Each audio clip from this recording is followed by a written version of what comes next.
Hey everyone, so we're going to be installing our JB4 here in the 2024 X1 M35i. Full disclosure, I already had the JB4 installed here briefly and basically found that, it didn't really fit right with the existing harness, so they did go ahead and send me another harness, which I'll be swapping in here before we get started. And I'll put some pictures in here so you guys can see, but basically the wires to the sensors were a little bit too short. You can see down here, this is our fuel rail sensor, and then these are our other two sensors that we're actually going to be using today. So they basically, I put the JB4 in the airbox while I waited for them to send over a new harness. So let's go ahead and open up the JB4 box. This is a 2.5 little Allen wrench here that we're going to be using. We'll just open these up.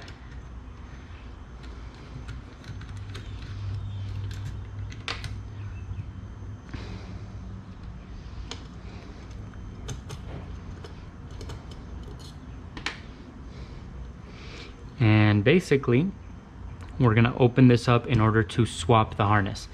So the harness that comes with this really is built more for the non-transverse mounted, I assume, B48 and B58s. As some of you may know, the X1 platform and the X2 platform have the engine configuration out of the Mini Coopers. So we need to go ahead and basically swap this. So that's going to be a little Phillips head. Give me just one moment and I'll grab that and we'll keep going. All right, so with a Phillips here, we are going to gently unscrew these Phillips head screws here.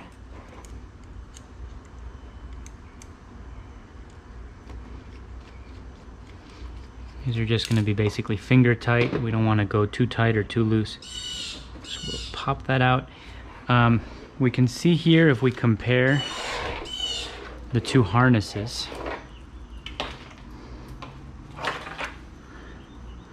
so see the two end connectors, then here the two connectors for the OBD2 plug that we have over there. Then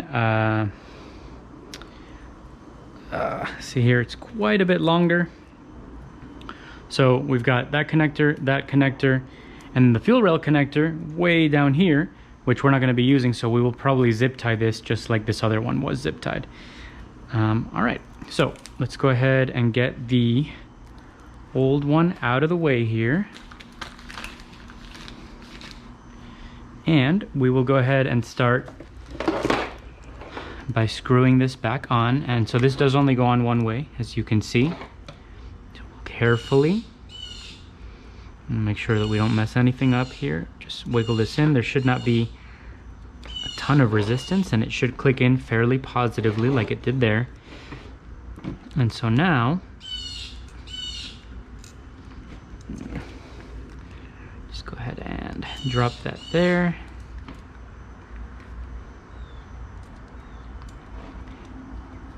And again, just kind of tight enough, nothing, don't need a lot of pressure, a lot of very tight fit here. Okay.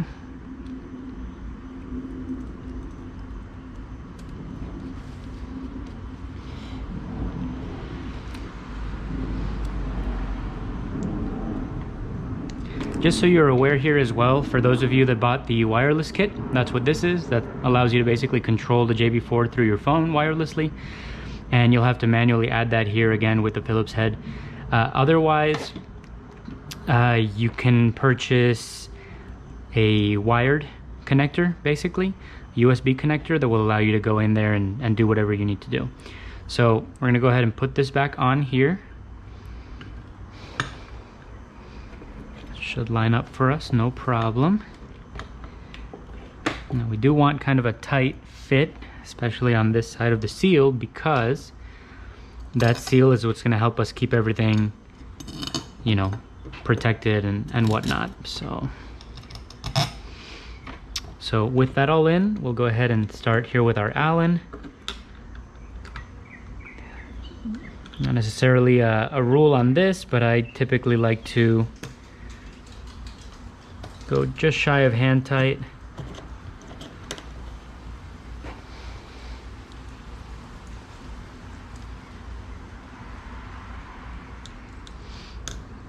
Kind of like you would do a wheel, kind of work your way around.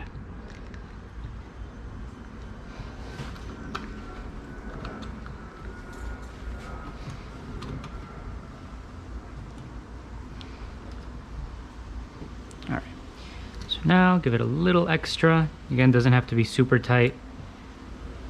I just like to go until it just stops me. And so this is now done. So next thing I want to do here, like we talked about, I am going to go ahead and put this in the car first before we close these off.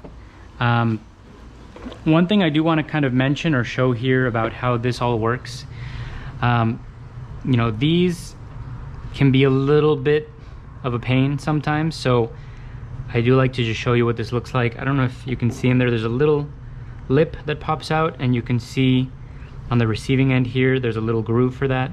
So they do go in like this. Now, what's in the car itself, they'll snap, and then this little thing clicks in. So as far as popping out the ones that are in the car, one of them is in a really tough spot to see, so I figured I would just show you guys here what that looks like, and my procedure at least for popping that out. So what I do is I go ahead and just lift this lip, and with that lip just a little bit up,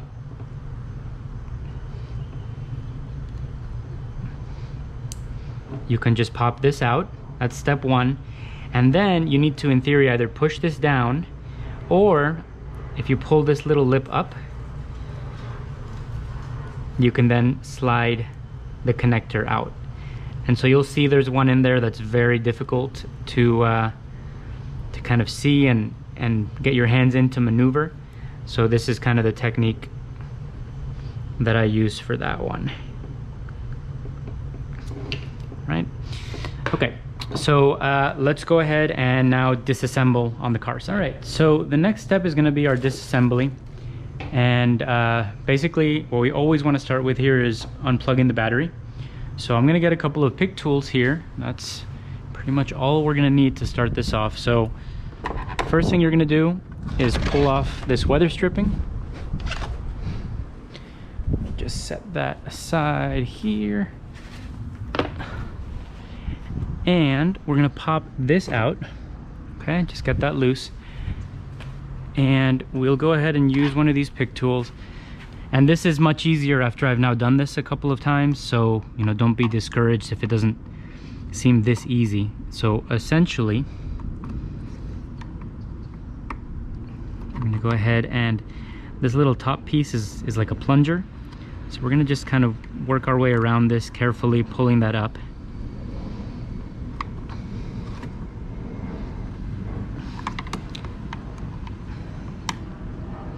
It's basically like a plastic rivet kind of thing. Probably a set of pliers or something would work as well. Carefully.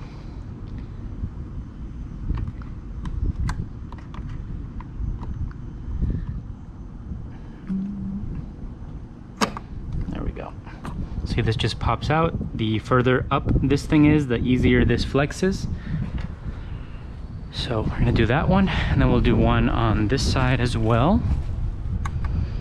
Same kind of thing.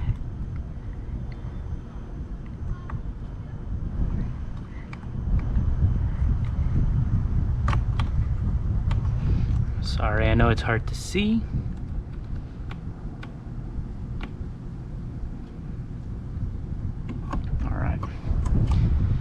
This out. These do sometimes actually pop out altogether. Just put them right back in. Shouldn't be a problem.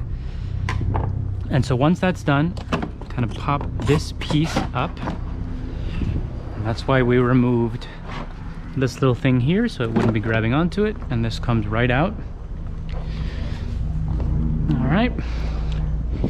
And so once we're in there, I'm gonna pop off the battery terminal. So for that, we're gonna need a 10 mil. And what I like to do on these, first, I like to make sure the door in the car is open. And then just gently, we're gonna go ahead and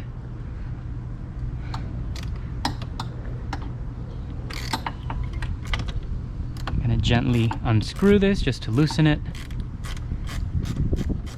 until it's nice and loose. And then once it is nice and loose, we're gonna go ahead and just take a towel and we will pop this off. Once it's off, just go ahead and drop that towel there to keep it separate. And we should be good for now. Could even, if you really wanted to, just wrap the towel around this piece.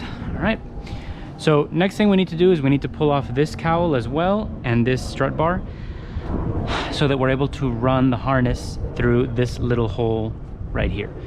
Okay, so let's go ahead and pop that off. For the harness, or I'm sorry, the this cowl here itself, let's go ahead and start with these little plungers, just the same. Okay. So on this one, I'm gonna go with the shallow socket. I don't remember if this helps at all.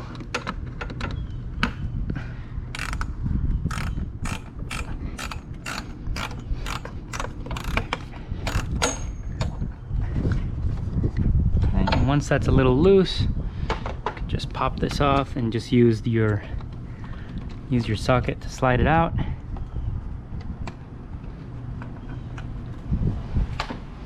Right. Once that's done, this should slide out for us. It's this little end piece, right? And so now we will see that we have these sockets here to pull this bar out of the way. We should not need to remove that. We should be able to just thread it as is. But first we need to localize where it is that we're gonna actually put the JB4 box. Okay, so hold on just a second. So in order to go ahead and get this thing in, I've looked around and it looks like back here behind the battery, there's not much back here going on.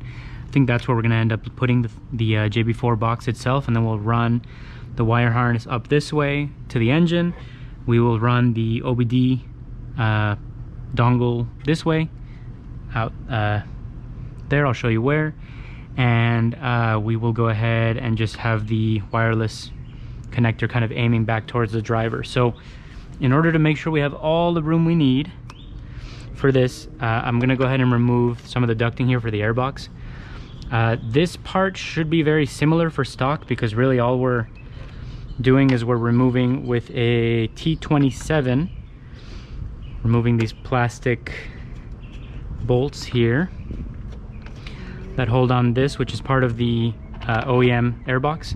So to pop this off, you're gonna pop right out. In theory, typically this, there's a little lip, kind of see it right, I'm sorry, right here is a little lip that will keep this at bay. So you just have to push this back a little bit in order to pop this off. So this is now out of the way. And actually this will allow us to see both connectors that we need to mess with here. So one is right here. One, which is the tough one, is down there. I'm gonna go ahead and I'll post some pictures on top of the video now so you can kind of see where these are at.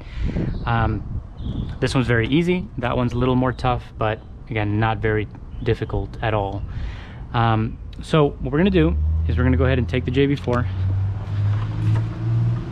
and I'm just gonna put it back here for now so that we can run the harness. So I'm gonna take all of this harness and we're gonna run it out of here little by little. I'm gonna get everything to feed out nice and gently to avoid any issues.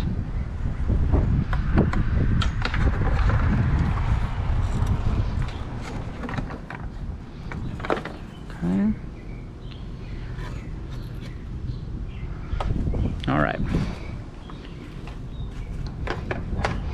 got this all out here.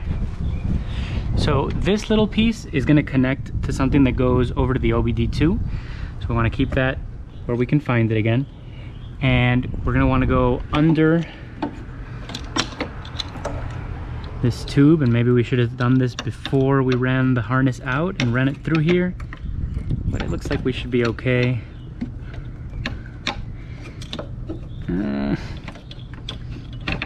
Gently, without causing any other issues.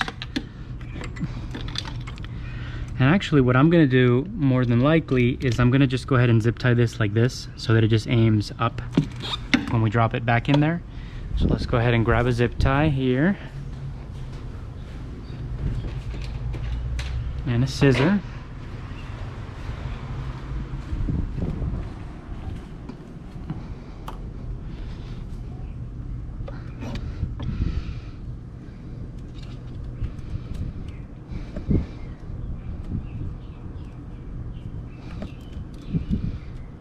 And doesn't have to be super tight.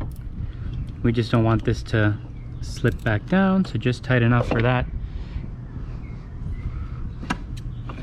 We'll just pop this out, grab our end so we don't lose the zip tie down here, just snip that off. All right, so this will now slip down there. We do want to kind of make sure that this ends up somewhere where it's secure and not like flapping around all over the place. So, you know, one way to do that is to try to secure it to something down there. What I'm probably gonna do, the top's not, or the bottom's not really gonna be going anywhere, I don't think. So I'm gonna go ahead and zip tie the top here to this bar, you know, fairly tightly enough to keep it in place.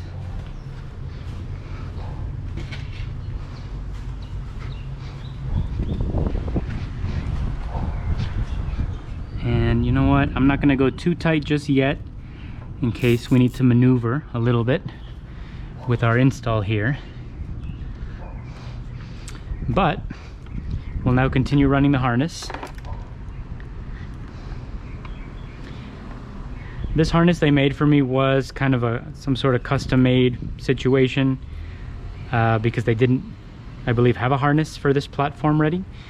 Been told these cables, little cut cables here, don't really matter. I'm going to go ahead and put a piece of electrical tape on them just in case, and we'll go ahead and continue.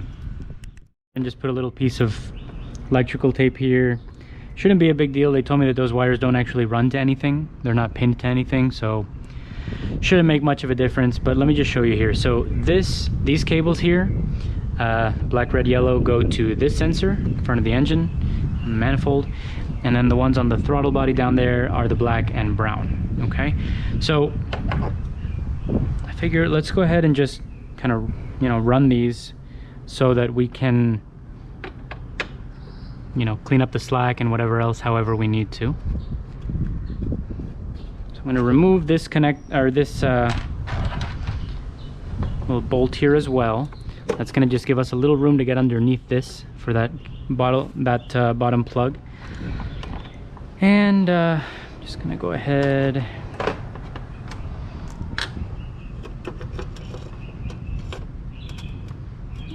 put this underneath here just to kind of keep that gap open. All right, let's move this over here. All right, so this definitely needs to go under that. So let's start with that.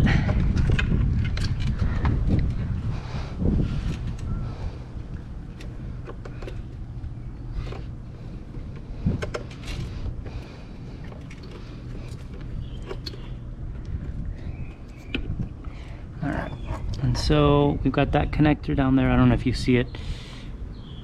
Just gonna be for this, and then so this one here, what I might actually do, to be honest, is I may actually run this back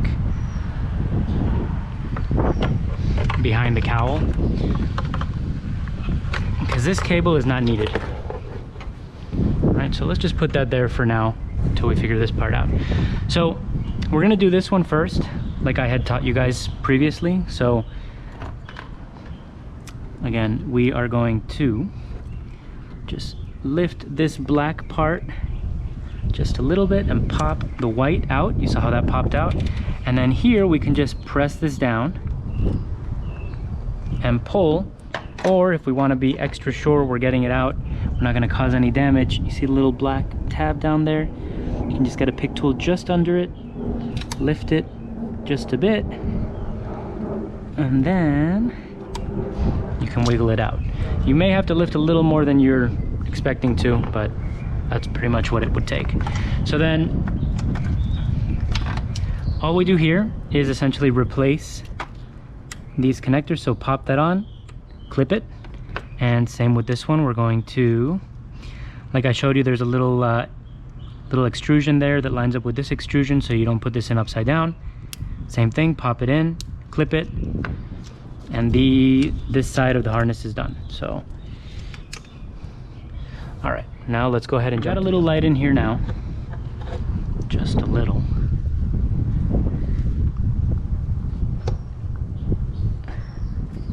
And so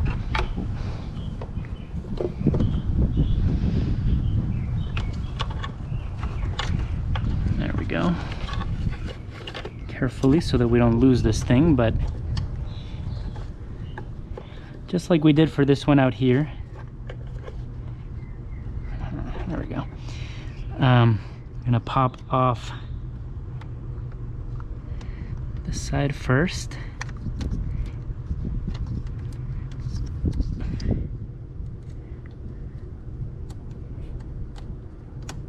Okay, once that's popped off, put one of these down,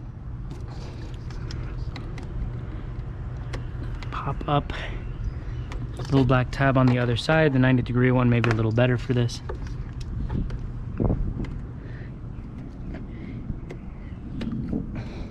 And again, you want to be really gentle because these things are brittle. Okay, so that popped right out. Okay, not too bad today, which is good. And so then we're going to need to go ahead and connect the new connectors. So grab this one first. So we will go ahead here.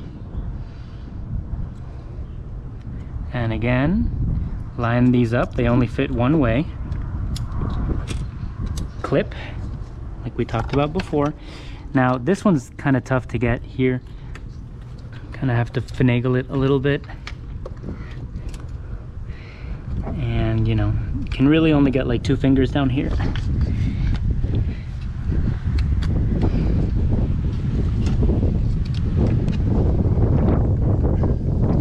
But a little patience. You can see down there. That's on. We just need to push it up, hear it clip, and then once we hear it clip on the white one. Okay, we know that's in, that's not going anywhere. Okay, so that's our connectors done, which is typically the harder part, which is great. So not much here that I'm worried too much about, but it may not be a bad idea to put a little zip tie on here just to kind of keep the tension and keep things together. Before we do that, we are going to go ahead and revisit what's happening over here. So if we do run this back, which I don't think is a bad idea, and run it down here, make sure we go under the rest of the harness, and we are going to go ahead now, pull these through here, and then put these just down this way.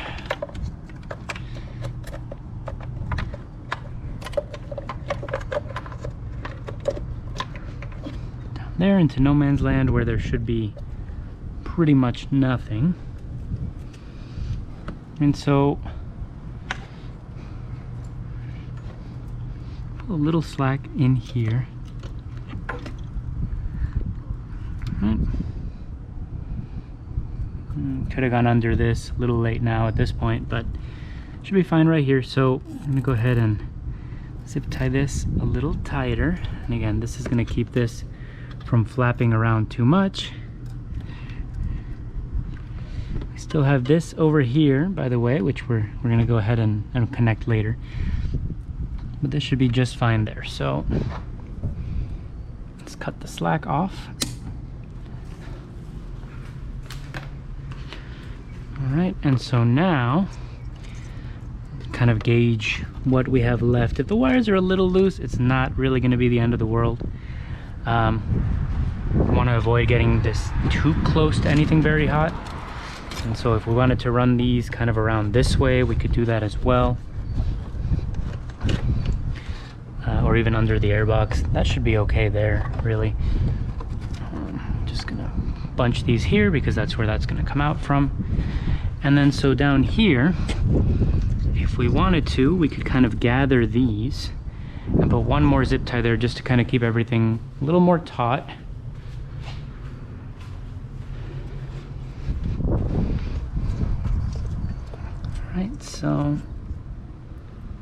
Alright, so I don't know if my camera died or not, but I did put a zip tie here, just take up some of the slack. You don't want this stuff like really flying around too much more than it has to. But everything seems to be in order now. Okay, so now that that's all done, let's go ahead and put this little corner piece on, make sure everything runs through as we need it to, basically. So we're gonna try to put this kind of here, this kind of slides back.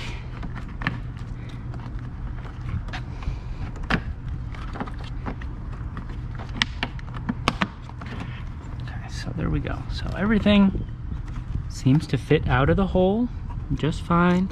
Make sure it's not pinching too much. All right, so we can go ahead and replace this down here. All right, just plunge that back in, and we can go ahead and screw that back on.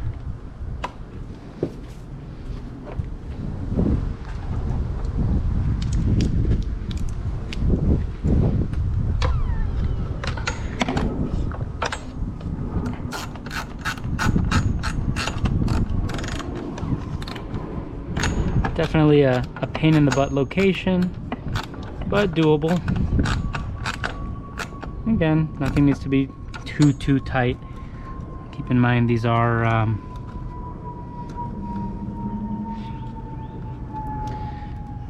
plastic, so actually that's a metal one. So all right, okay, so everything pretty much on this end is done. So now we have to see about getting that OBD cable into the cabin. So that's going to be this right here.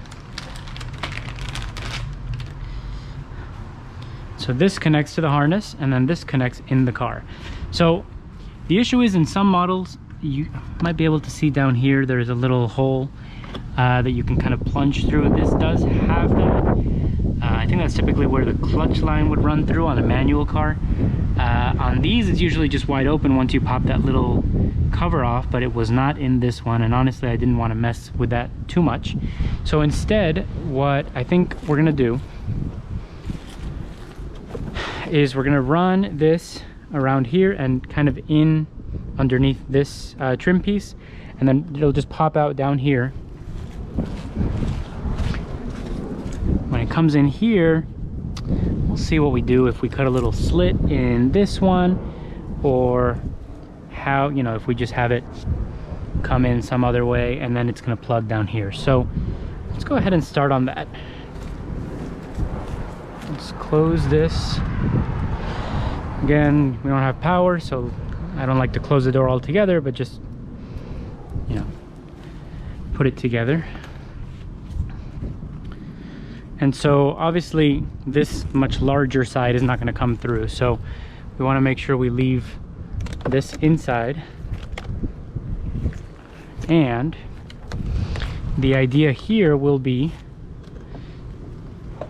that we're going to run this through this little crack and in here. So in order to do that, we do sometimes have to pop this little piece of trim off. This I'm sure will be much harder if you haven't yet.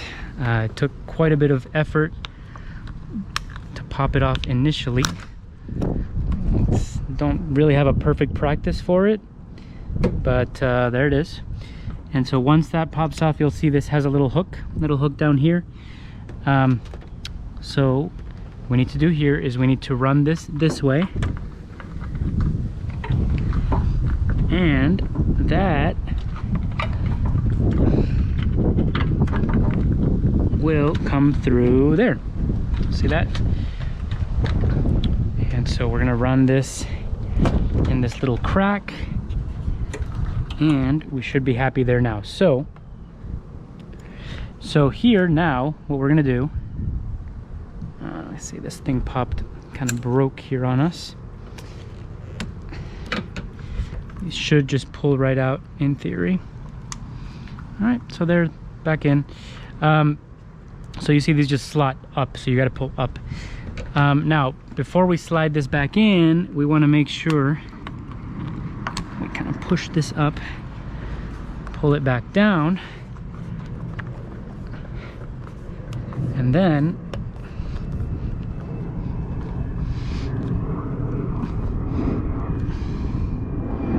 just want to kind of push that back in there. We can check the other side, make sure it looks the same at the bottom there, and it does. It's got this little channel just the same. All right, so let's take a look. Got this channel all the way down, so that's exactly what we want to see. This is in here. It's perfect. Okay, so now we got to see how it is that we do this. So my suggestion is that we go up this way.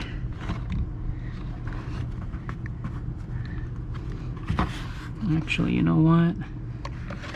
Probably better to go around so that we clear.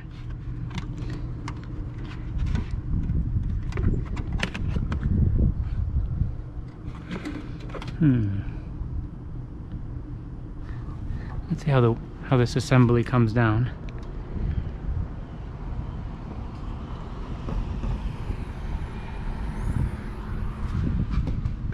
I think as long as we stay here on the outside, we should be fine. So here on the outside, we will click this in.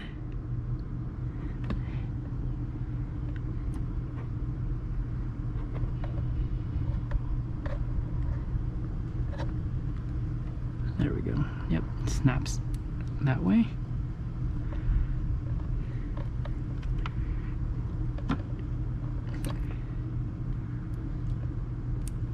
All right, so good positive snap there. You may wanna tie this down to something. Let's see first how this ends up flowing here and what we end up doing. So you can definitely pop this end cap off here. It's something fairly easy to do. Let's go ahead and get a pry tool.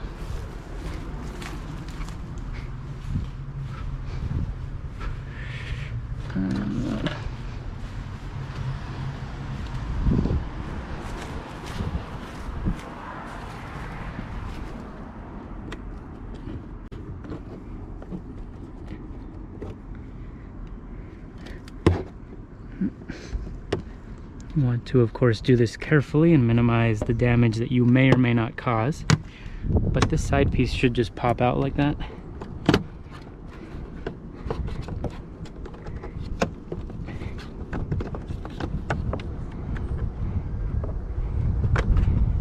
All right. So with this out, should be able to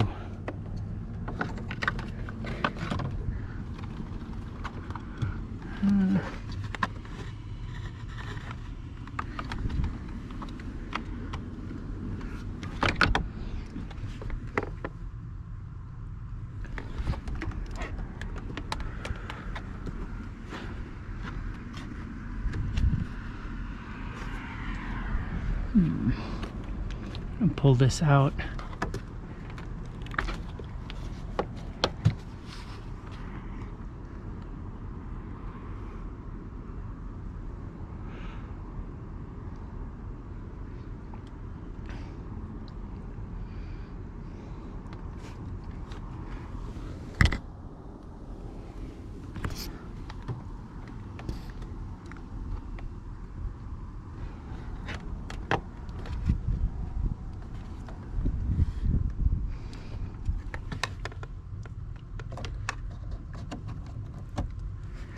that's in there.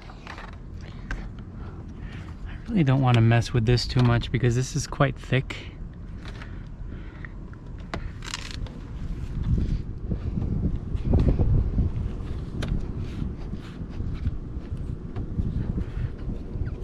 I've moved this weather stripping aside in the past and done things like that, but I really don't love the idea of doing that.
So now that everything's essentially back together here,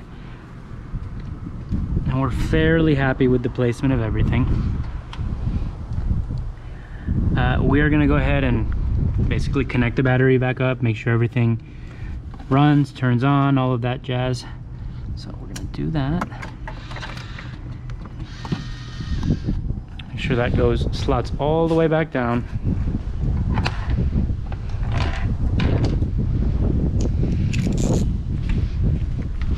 And again, we're going to tighten this here.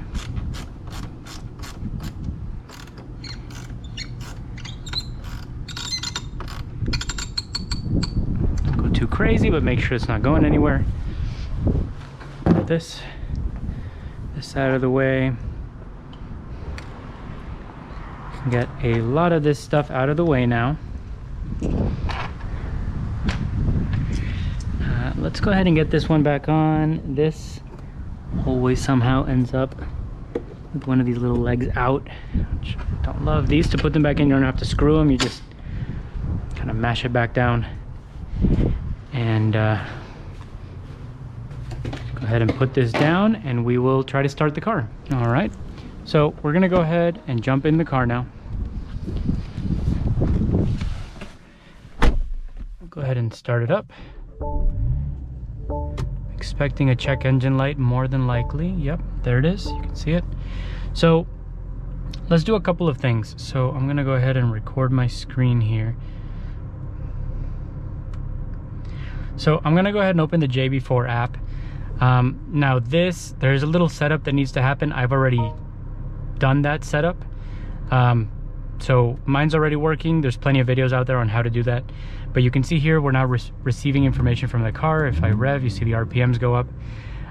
You might have seen there was a vehicle error. In the couple of times that I've done this, there's been quite a few. Let's see. Emergency stop assistant, reduce driver assistant, a couple of different error messages like that. Typically what we want to do is we want to turn it off again and go into maintenance mode. So that's start button 3 times. It's going to pop up here on your screen. Diagnostic mode active. And so that's where we want to go in and read and clear codes. It says no codes found. Let's go ahead and clear the codes just in case.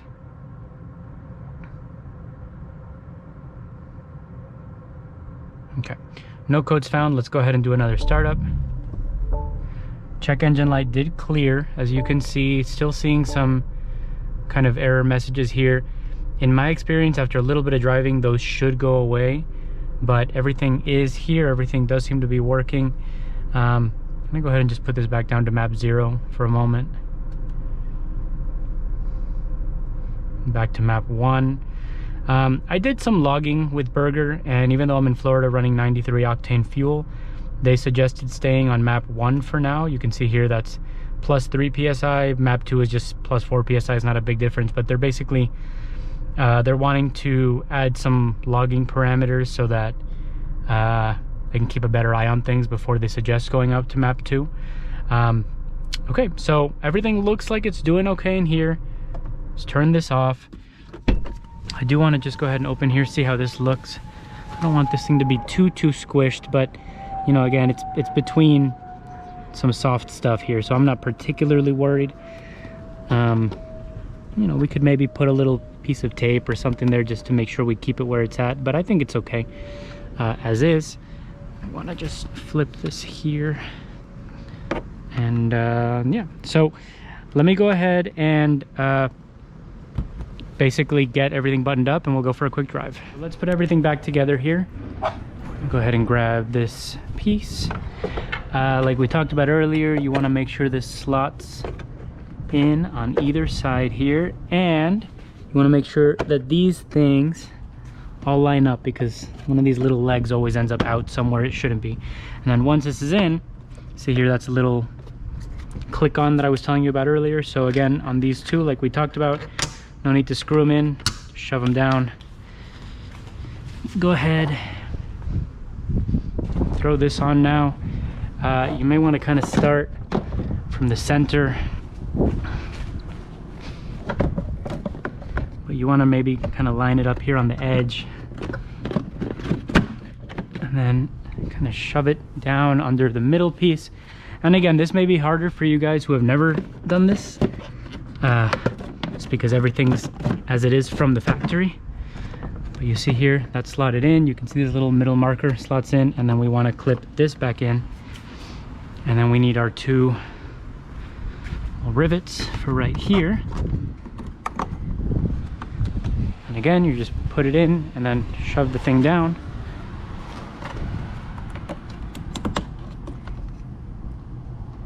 All right, that's tight, secure. Put this weather stripping back in.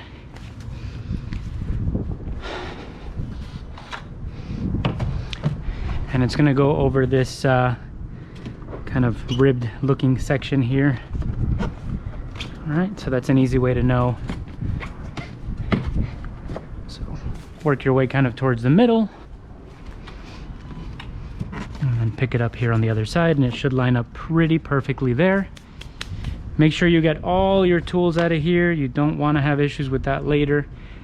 Okay, and everything's looking pretty buttoned up, nothing extra. Let's go ahead and close the hood.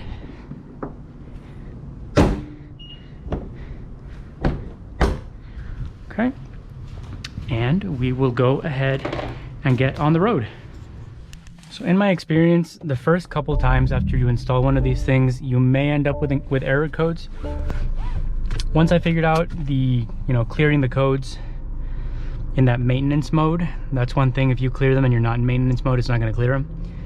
So you do have to have it in maintenance mode to clear them. But now, for example, if we go to, see, it's still, reduce driver assistance, things like that.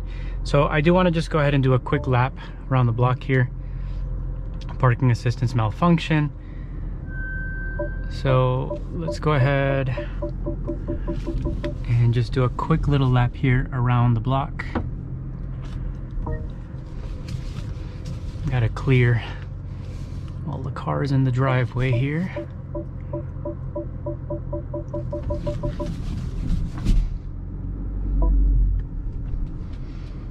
All right.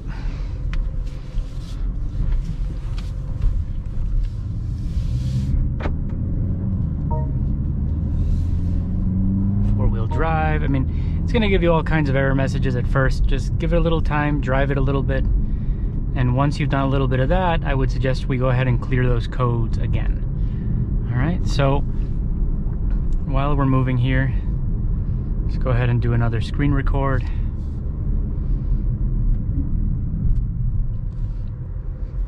Let's go out this way.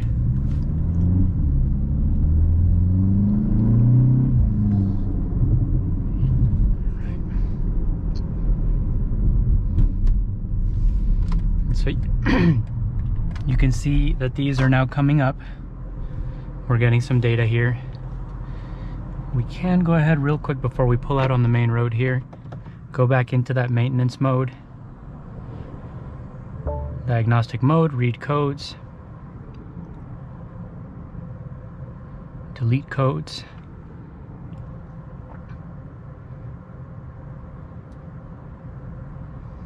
Once those are all deleted, turn the car back on. Let's go back into drive here.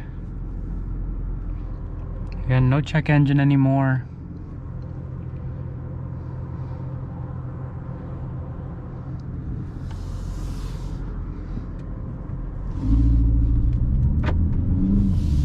Okay, we see none of those check control lights coming up anymore. We see that my driver assistant stuff is back online here, and that's about it.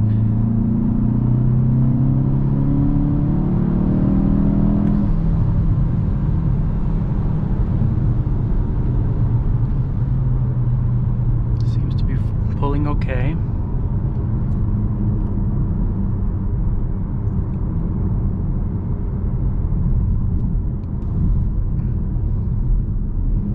Again, we're on map 1, just 3 psi over stock. It's nothing crazy.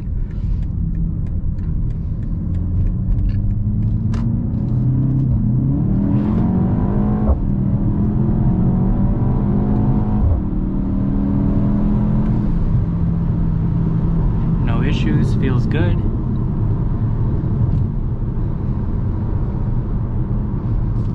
For those of you that don't have experience with the JB4, basically, maybe we should have started with this. What this does is it gives you, basically it's a harness that plugs in between a couple of the, harnesses in your car's wiring harness that basically feeds values back to the computer, to the ECU. So essentially it's tricking it into making a little bit more power. It's not my favorite method, but with these new cars that are so connected, we don't really have a lot of choice. There's no flash tunes or anything like that for these. So this is really the only way to do it right now. But you know, it works. It does what it's supposed to do. So far, working pretty well. Gives you the ability to log as well. You can do, you know, you can start logging and then provide those logs to Burger, you know, for example, to help you figure out if things are running as they should, or to a tuner or something like that, somebody who knows how to read those in order, you know, to basically go ahead and understand what's happening. Again, you have your code reading abilities. Specifically, maintenance mode is where you want to do that, so that everything works, and that's about it. You can run your updates for your JB4 and everything through the app itself, which is nice, and yeah, that's about it there. So hope you guys enjoyed this video. I'll try to get some driving impressions down. To be honest with you, it feels pretty good. It feels not terribly far off from stock, which I know is not super exciting, but you know, hopefully once they've got some more logging channels and whatnot in here, we can go ahead and you know, see some more potential gains. But you know, again, this car I think makes pretty good power as is, so I wasn't looking for anything crazy. So I'm pretty okay with where things are as is. All right. Thank you all for watching. Bye.